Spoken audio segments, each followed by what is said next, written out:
నమస్తే, జర్నలిస్ట్ మీ కేఎంఆర్.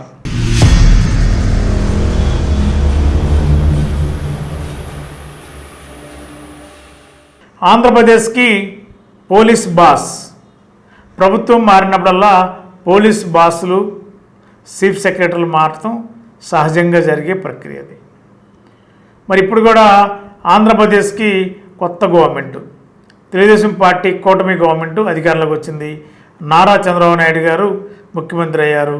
మరి ఆయన వచ్చిన తర్వాత చీఫ్ సెక్రటరీని మార్చుకున్నారు, డీజీపీని మార్చుకోలేదంటే ఈ నిన్నటి వరకు ఉన్న డీజీపీ హరీష్ కుమార్ గుప్తా గారు సెంట్రల్ గవర్నమెంట్ బీజేపీ అధినాయకత్వం కనుసన్నలో నుంచి నియమించబడిన పోలీస్ బాస్గా చర్చ జరుగుతుంది.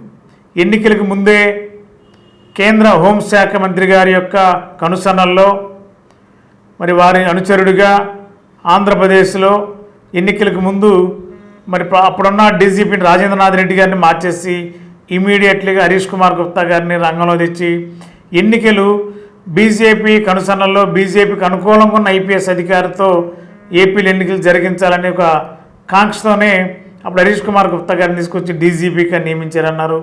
మరి డీజీపీగా నియమించి కంటిన్యూ అవుతారు అనుకున్నారు.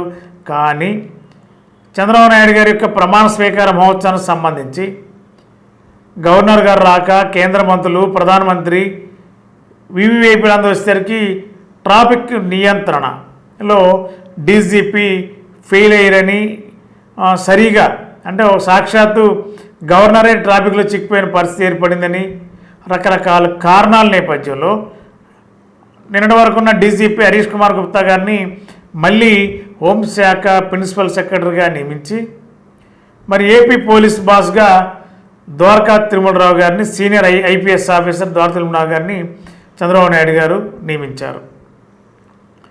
మరి ఎన్నికలకు ముందే అంటే కౌంటింగ్ కాకముందే ఒకరోజు అంటే లాస్ట్ మంత్ అంటే మే 31న జూన్ నెల మే 31వ తేదీన మరి అడిషనల్ డీజీపీగా రిటైర్డ్ అయిన ఏబి వెంకటేశ్వరరావు గారు లాస్ట్ మంత్ 31వ తేదీన ప్రింటింగ్ అండ్ స్టేషనరీ ఐజీగా రిటైర్డ్ అయ్యారు. ఆయన రిటైర్డ్ అయిన తర్వాత ఒకే ఒక ఐపీఎస్ అధికారి, అప్పటికి ఇంకా కౌంటింగ్ పూర్తిగా కౌంటింగ్ జరగలేదు, పోలింగ్ మాత్రమే అయింది, కౌంటింగ్ అవ్వలేదు. అప్పుడు ఏబి వెంకటేశ్వరరావు గారు అయినా టీడీపీ గవర్నమెంట్కి గుండెకాయ, చంద్రబాబు నాయుడు గారికి అత్యంత సన్నిహితుడు. మరి మీ ఏలూరు చందన బ్రదర్స్ షాపింగ్ మాల్లో డిసెంబర్ 4వ తేదీ నుండి 23వ వార్షికోత్సవ క్రిస్మస్ మరియు సంక్రాంతి గ్రేట్ గిఫ్ట్స్ ఫెస్టివల్. ప్రతి 1499 రూపాయలు పైబడిన వస్త్రాల కొనుగోలుపై విలువైన ఉచిత బహుమతులు, వార్షికోత్సవ వరాల జల్లు, అద్భుతమైన స్పాట్ గిఫ్ట్లతో ఆనందాల వెల్లువ. ప్రతి ఒక్కరూ విజేతే. అన్ని రకాల వస్త్రాలు ఆఫర్లలోనే. Chandana brothers shopping mall, main బజార్, ఏలూరు. చంద్రబాబు నాయుడు గారితో దగ్గరగా ఉన్న ఐపీఎస్ ఆఫీసర్లతో ప్రభుత్వం అధికారంలో ఉంది, అప్పటివరకు వైఎస్ఆర్సీ ప్రభుత్వం ఉంది, కౌంటింగ్ పూర్తి కాలేదు, మరి అయినప్పటికీ కూడా సాహసం చేసి మరి అప్పుడు ఆర్టీసీ ఎండీగా ఉన్న ద్వారకా తిరుమలరావు గారు ఏబి వెంకటేశ్వరరావు గారిని కలిసి పుష్పగుచ్చం అందించి రిటైర్మెంట్ రోజున అభినందనలు తెలియజేశారు. మరి ఆ రోజునే చర్చ నడిచింది. ద్వారకా తిరుమలరావు గారికి ఆంధ్రప్రదేశ్ ప్రభుత్వంలో ఒకవేళ టీడీపీ ప్రభుత్వం వస్తే, అంటే అప్పుడు కౌంటింగ్ ప్రక్రియ పూర్తిగా ముందు ఘటన ఇదంతా, టీడీపీ గవర్నమెంట్ వస్తే ఏపీలో ఒక కీలకమైన శాఖ అంటే కీలకమైన అధికారిగా పోలీస్ శాఖలో కీలకమైన బాధ్యతలు ద్వారకా తిరుమలరావు గారు చేపట్టే అవకాశం ఉందని చెప్పి అప్పుడే పెద్ద చర్చ నడిచింది. ఎంటీవీ తెలుగు డిజిటల్ మీడియా కూడా ద్వారకా తిరుమలరావు గారి గురించి ఒక కీలకమైన పోలీస్ బాధ్యతలు చేపట్టబోతున్నారని చెప్పి గతంలో చెప్పారు.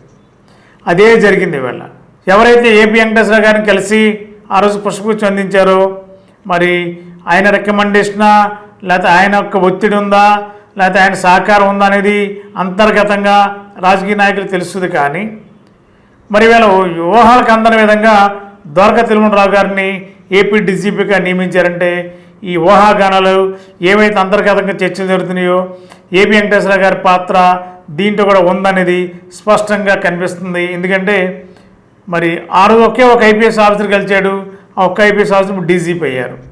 అంటే చంద్రబాబు నాయుడు గారితో చర్చలు జరిపి ఈ ఆఫీసర్ అయితే సమర్థవంతంగా పనిచేస్తారు, ముక్కుసూటిగా పనిచేస్తారని ఒక పేరున్న ఆఫీసర్ కాబట్టి ఇలాంటి ఆఫీసర్ ఉండాలని చెప్పి అన్ని రకాల అవకాశాలు అందిపుచ్చుకున్న నూతన డీజీపీ ద్వారకా తిరుమలరావు గారు ఏపీకి పోలీస్ బాస్గా నియమించబడ్డారు.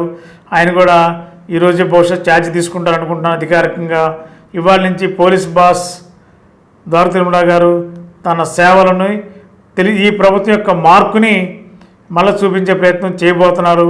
అంతేకాకుండా హోమ్ మినిస్టర్గా బాధ్యత చేపట్టిన అనిత గారు కూడా చాలా కీలకమైన వ్యాఖ్యలు చేశారు. నిన్న ఈ రాష్ట్రంలో గత ప్రభుత్వంలో బాధితులుగా ఉన్న వారికి అండగా ఉంటాం, బాధితుల ఫిర్యాదుల్ని మళ్ళీ ఓపెన్ చేస్తాం, అవతల వైఎస్ఆర్సీపీ చేసిన దౌర్జన్యాలు ఎవరైతే ఉన్నారో మారణకాండలు లేకపోతే దాడులు చేశారో వారి మీద కూడా కఠినంగా వ్యవహరిస్తాం అని ఒక అల్టిమేటం కూడా ఇచ్చారు.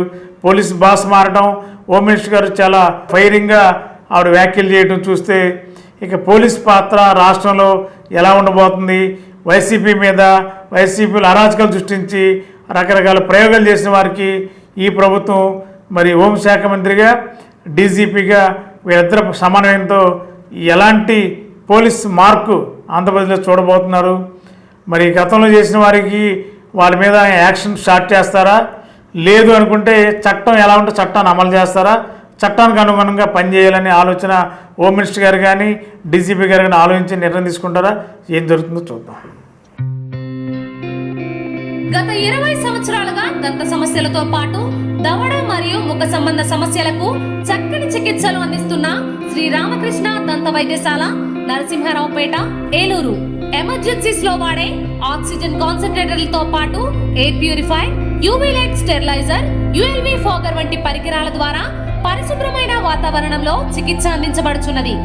ఆర్వీజీ ద్వారా అతి తక్కువ రేడియేషన్ ఉపయోగించి దంత వ్యాధి నిర్ధారణ మరియు రూట్ కెనాల్ వైద్యం చేయబడుచున్నది.